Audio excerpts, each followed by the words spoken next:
Hi මේ වීඩියෝෙන් ඔයාලට කොහොමද අලුත් අවුරුදු දවසේ ගමෙන් කොළඹ බලා යාමේදී තේ එකක් බීව විදිහත් ඒ වගේම උඩුපිල අනගාരികා සුපුරුදු ගොස් යසෝදරාසය වන්දනා කරගත් ආකාරයත් නරඹන්න පුළුවන්.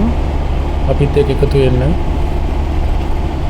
ඉතින් අපි උදේ පාන්දරම පිටත් වුණා මේ අනුරාධපුරයේ ඉඳන් හෝමාගමට යන්න බිරිඳගේ නිවසේ අවුරුදු සමරන්න.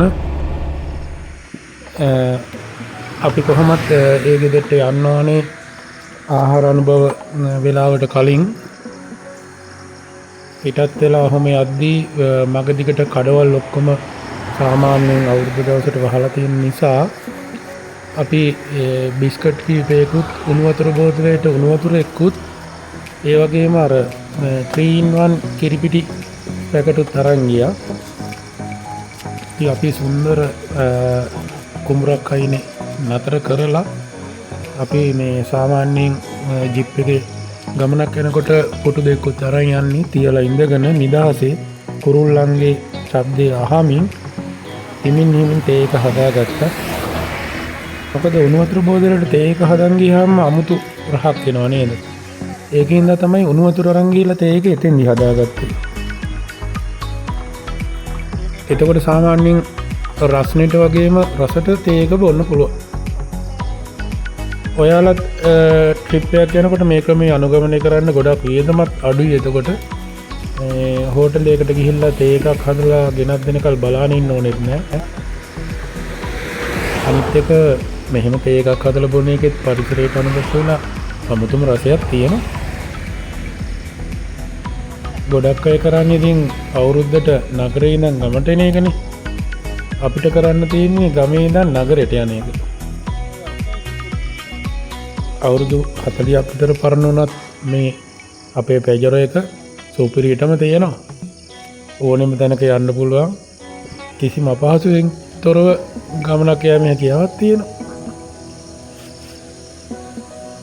අපි තීරණය කරා අනුරාධපුරේ ඉඳන් හෝමාගමට යන අතරතුර උඩුපිල අනගාരികා අසපුවට ගිහිල්ලා එහි මේ සාදා තිබෙන යසෝදරා මහරහතන් වහන්සේගේ සයරජානන් වහන්සේ වන්දනා කරන්න. බුදුරජාණන් වහන්සේට ගිහි කාලේ සේවනයලක් වගේ සසර පුරාවට ආවේ යසෝදරා මහරහතන්නිය. සියලුම කාන්තාවන්ට අනිවාර්යෙන් වන්දනා කළ යුතුයි යසෝදරා මහරහතන්නිය. ඔබත් යනවා නම් අනිවාර්යෙන් කොළඹ පැත්තේ එම ස්ථානට ගිහිල්ලා වැඳ පුදා ගන්න අමතක කරන්න එපා. එහෙමනම් වීඩියෝ එකේ ඉතුරු ටික සුවසේ නරඹන්න.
ඉතින් අපි යසෝදරා මහරහතන් වහන්සේගේ සෑයත් වන්දනා කරලා නිවසට වෙලාවටම ආවා.